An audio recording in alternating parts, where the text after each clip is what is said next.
It's Good Medicine, and it is April 2024. And today I have an interesting topic to talk about, which is I have titled A Determined Mind. And what I did was I took some time and wrote out an essay to get my thoughts straight, because I thought about just talking about it off the top of my head, but it is kind of a complex topic, so I thought I would write it out and then read this essay to you, and this way I could possibly give a clearer, more concise picture of what I'm talking about, because this issue of determinism and free will is something that I have been thinking about for actually decades. And I will start off by saying that I think that, my initial thoughts decades ago was more towards the free will side. And as I've looked at the evidence and really pondered this, I'm beginning to strongly shift to the other end of the spectrum of the determined side. So it's a topic I think that is, for someone who has a philosophical mind like myself, is worth thinking about and considering. And certainly a lot of great philosophers have various views on this. So here I'm going to read this essay, and then I'll make a few comments afterwards. But before I read the essay, once again, I would just like to mention that I am trying to start a home for disabled adults called Soccer Home. And I'm going to put some links to my website and to my video on it and how to contact it, make donations in the description below. So without further ado, here, let me read this piece to you. It is a little bit long, but be patient, bear with me. It's called A Determined Mind. How is it that many successful people never, and I mean never, crack open a self-help book or listen to one single thing related to self-help and yet achieve their goals and dreams? I've noticed what I consider a foundational cornerstone in the self-help industry, which is this: that you, through your decisions, decide the outcome in your life. Things like the future is moldable. That you can take on extreme responsibility, you are the master of fate, you create your reality, and so forth. It is all based on what you do, on what you decide to do. In short, free will. So here's my thing. First of all, if we take some extreme examples, like someone who has Down syndrome, or they are severely schizophrenic, in both cases they have minds they were born with and therefore have no control of anything. Even their thoughts are not theirs. And we can say their fate is what it is. You can't sit down with them and say, here are 5 steps, 10 steps, or really say anything, as you cannot get them to cease being schizophrenic or having Down syndrome. Their fate was sealed long ago before they were born.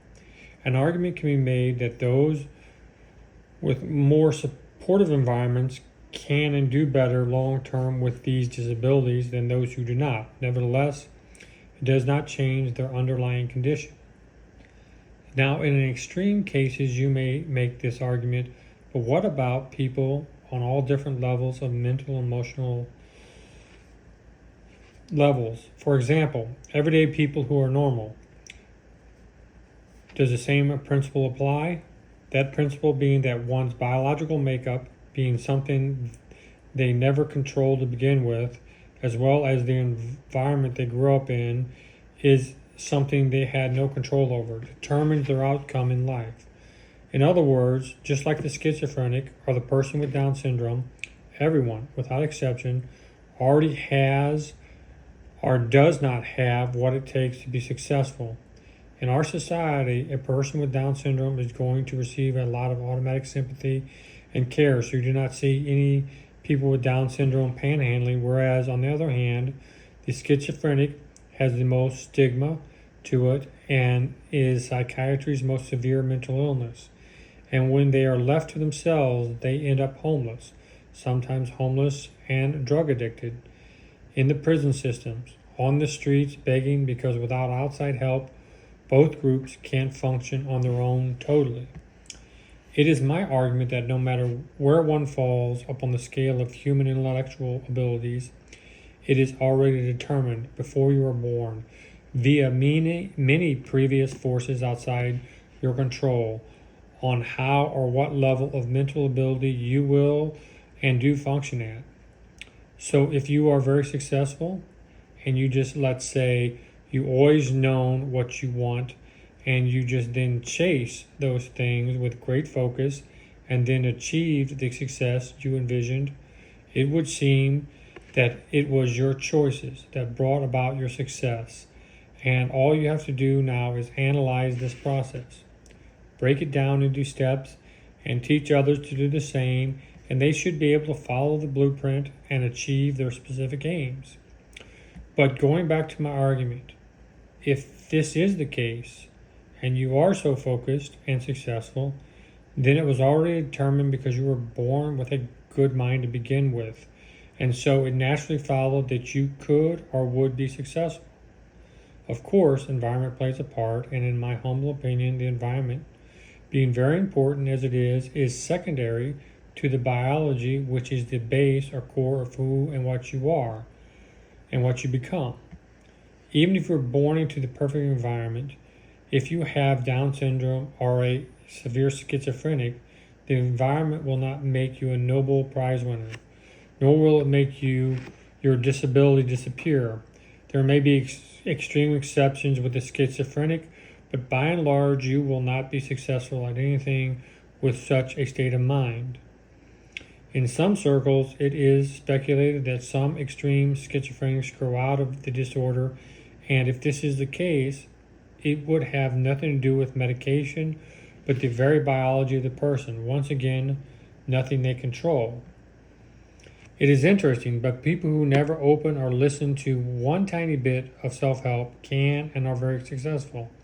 And I find people who listen to and read a lot of self-help seem to get stuck in the constant and never-ending cycle of trying to obtain more knowledge to be successful and either struggle to do so or never do. So it seems that success is not a matter of buying the 5 easy steps from a self-help guru, but maybe more of something determined.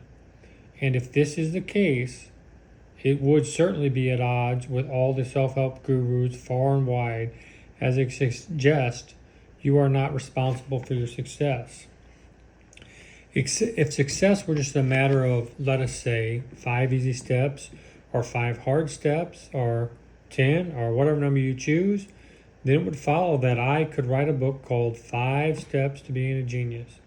And there are books on how to be a genius, yet no book, no amount of steps on how it is done or any deep analysis of how geniuses are geniuses makes anyone a genius. Why? I would say it is something they can't be taught. You either are or you are not. You are born that way. And come to think of it, everything that came about to make you, you, including the environment and all its complex factors, is something, including all the vast previous conditions that came to make you, you had no control over. So if 5 steps can't make you a genius, could it follow that 5 steps to being successful at anything may not work either? If you are into self-improvement, could it be that you were already naturally inclined to be so? And if you are naturally inclined to be so, it is not because you decided one day to be so. It was because you were already born that way to be so, and whatever results you get, be they successful or not, was already something your biology and complex environment already determined. In other words, you think you're going about making the right decisions all on your own when in fact you are ignorant of the grand scope of things and those forces far beyond your control and maybe even awareness that are guiding you to where you are in the first place. A writer feels the need to write, an artist the need to be creative, and a successful person the need to push themselves to be successful. Why? I suggest because they are pre-programmed by a vast array of previous conditions. Biology first and secondly, environmentally. But let us say you can guide your life via decisions of free will. Then the question arises, how much free will do you have to begin with? I think you would have to take on something similar to the Stoic philosophy of the ancient Greeks, because a clear argument can be made that you actually control very little outside of how you think and the decisions you make. I certainly do not control what you or anyone thinks or does, nor do I control the weather or events outside myself. I liken to the fact that you find yourself in a river you can't control, but you can steer the ship to where you want to go. But even if that is the case, you would, or some would not, be able to steer the ship as well as others. And at times, not all due to circumstances beyond your control, which means your free will would be limited. But when push comes to shove, you realize being on the river, where you are at, and being who you are was not of your own making.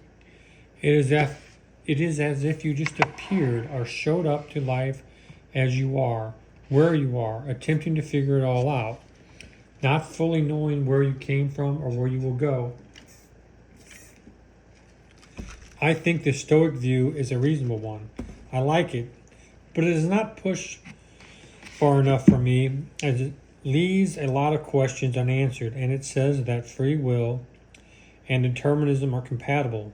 And I would like to think this is the case, but I'm leaning to the ideal that is not the case. For example, if you know what you want to do or don't want, the question arises, did you decide what you want? You want to eat, but to want to eat is a biological program you need to survive. You want to eat is already pre-programmed into your survival. You don't want to eat, you must eat. Therefore, you eat out of necessity, although it seems like you want to eat. The same can be said for thirst, sleep, or sex. You want a new video game. Well, is this because it is something you decided you wanted, or is it because you were exposed to it at an early age and you saw others doing it and were therefore wanting to do it because it was something you saw in the environment? Someone born 200 years ago would never have wanted to have a video game because such a thing did not exist, nor did the concept. So there never was a want for it in the first place back then. The desire for the video game arose from the environment, and that want is something you had no control over. Maybe 200 years ago, someone or everyone wanted a large plot of land. A hunter-gatherer has no want for a fast sports car. Such a concept does not exist to them. Therefore, no want of it exists. So this ideal of wanting or knowing what you want is something you do not even control. Is something that arises from your biology or environment. The desire for something intangible like self-improvement could be argued that it arises from our inborn natural desire to survive, to thrive, and live a better life. We think of our thoughts as our own, but have you ever considered that in your dreams, your thoughts are not your own? Your dreams arise as if from nowhere, and they are strange, make no sense at times, and just are. There is no pre-planning your dreams. They just come about. Could it be that even in your waking state, your thoughts, which you think you are your own, are actually something far more complex in origins than you could realize? Sigmund Freud, with his concept of the id, ego, and superego, had this concept of the vast and deep subconscious mind, a place where the vast majority of our psychology takes place and is actually nothing of our making. Could it be our thoughts, whatever they are, arise, and if we do not have control over them, could it be that we are limited to keeping or discarding them, or training them, or focusing them, like attempting to ride a bull or tame a wild horse that has a mind of its own? And no matter how much you tame the horse or control the bull. At the end of the day, at the core, there's still a wild horse, a raging bull still there. Or do we have no control or limited control? And whatever control we do have, is it because we are already born with a mind to do so? Whereas the schizophrenic or other mentally ill people of many different stripes really have no control or full control over their own minds. It is known in the world of those that torture that the human being can only stand so much suffering. There is a limit, and each person having a different limit they can withstand. Of course, torture is no guarantee of getting truthful or accurate information, as one may just tell them what they want to hear. Nevertheless, it is known there is a limit, even for the toughest. And if someone is captured, let us say on a special ops team, the team will automatically change the whole course of action because they know that there is a limit to what anyone can endure and keep the possibility of the mission being revealed. They simply change the mission. My point is that we may think we can endure such a thing as torture, but the body, the mind, can only realistically do a certain limit as we are captive to the body. Now, there may be, in extreme rare cases, like some yogi that can turn off all pain or some rare masochist that can do such a thing, but by and large, the vast majority can't. If I give you a certain drug, the body is going to react a certain way. But once again, only in extreme rare cases does it do otherwise. The idea you can think your way out of it is nonsense, as you do not control the deep internal processes of the body. If given the right sedative by an anesthesiologist, you will be unconscious. My point being that we do not control, nor do we make us what we are. We are what we are. Not only are you born to react to certain drugs in certain ways, you are born to be successful or not so successful, to be brilliant or not brilliant, to be a great athlete or not a great athlete. Now, there may be, as just demonstrated by yogis, the ability to override and control the natural and automatic aspects of the body. This would entail a lifetime of learning, specialized knowledge, and highly dedicated training. Even then, if one is drawn to such a thing, it is not of their own making. They were born with such a mind, and a mind that has the ability to do so in the first place, something they did not choose but were born with. And they would have to be born in a place that exposed them to such things. A brilliant doctor, a brilliant psychologist, or a brilliant scientist are that way not because they made themselves brilliant. They were born that way, and with the right background and training got better, just as a schizophrenic or Down syndrome person was born that way.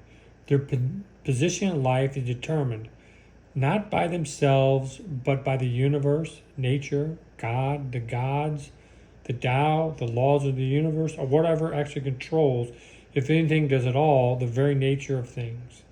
No one engineered their own body and minds, or pre-created a vast array of things in the environment that cause them to be the way they are. Which brings me full circle. If you're buying all kinds of self-help material, training courses, in-person seminars, and the like, the question arises, if what I am saying here is true, that is already determined, then could it be a waste of time and money with self-help? To tell you the truth, I'm not sure, as I certainly think we all need guidance, advice, and help to some extent. It is good, but there are many successful people out here who never cracked open or listened to any self-help. And why is this the case? Can you do the same?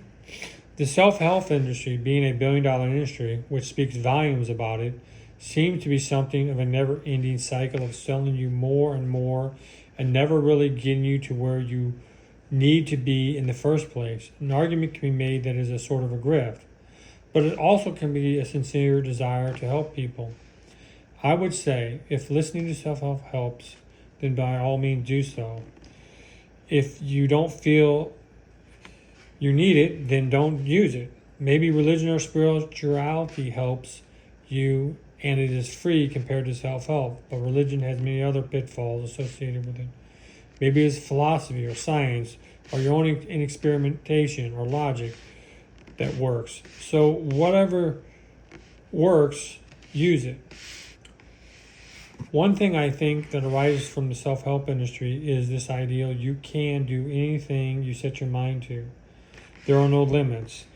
I do not see a severe schizophrenic curing themselves after listening to a self-help guru, nor do I see a person with Down syndrome becoming a genius after listening to an audiobook on how to do so. Just like I do not think a person suffering from severe depression is just going to snap out of it because some self-help guru told you to man up and quit doing it. It's like telling a borderline personality just to stop being a borderline. Could it be that the ideal that you can do anything could be wrong? That there are limits to what anyone can do and that some have more limits than others? It has dawned on me that a lot of homeless people, those who beg and will not get a job, actually have much less options than I thought at first, and therefore I have more compassion upon them. They simply can't function at our level and are actually just operating within their limits. Maybe they do not have the natural mental resources to be as creative and resourceful as me and you could be in the same situation.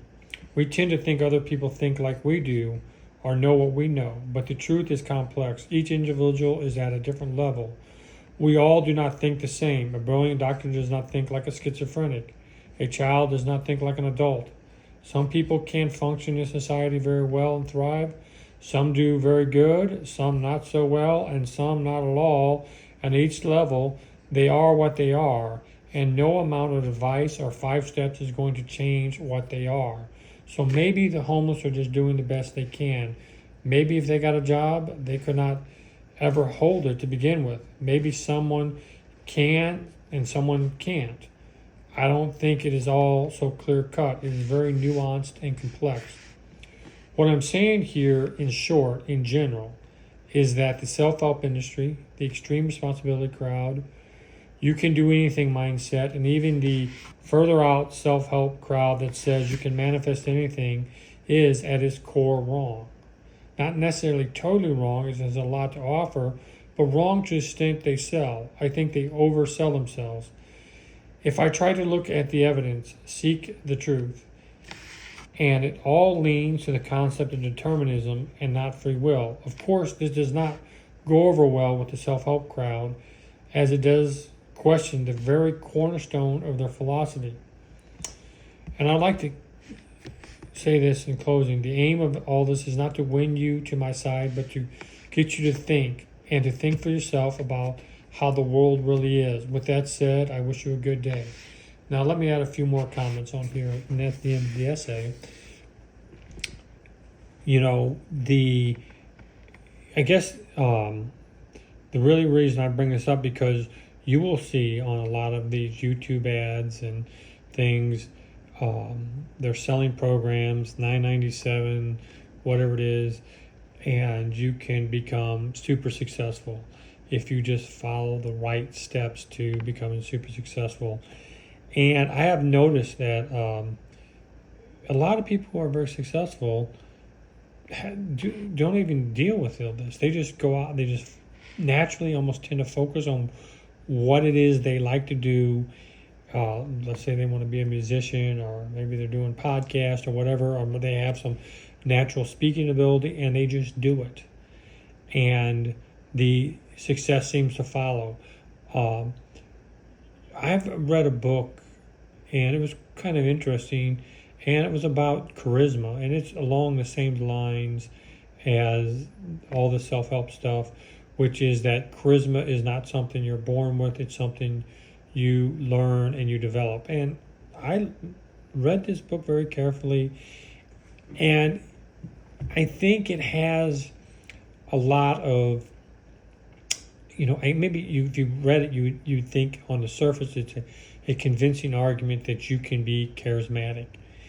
And like I said, I think that this self-help industry, it doesn't go further enough philosophically and ask a very deeper underlying questions about the very nature of reality. And when you begin to look at this very deep underlying nature of reality, you realize that you really don't control anything. Um, I I said in this essay, and you can go back and just what I really want you to do is just think about this and ponder this.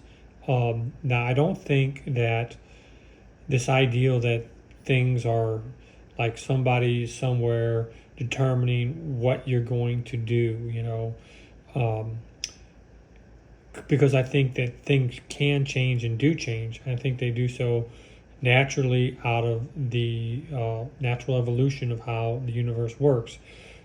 Living organisms have to adapt or change to survive. And so the whole idea that change is possible is a truth, but it arises out of necessities you can't control.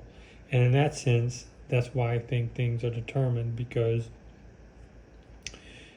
sometimes we have to make hard decisions in life, and we may only have a few options, and we simply make the decision that's probably the best for that time and place. So we're doing the best we can with what we got, and I think that everybody's at a different level, and I don't think you're going to tell a schizophrenic, hey, quit having delusions, quit hearing voices. It's just unrealistic. It's not how the world works.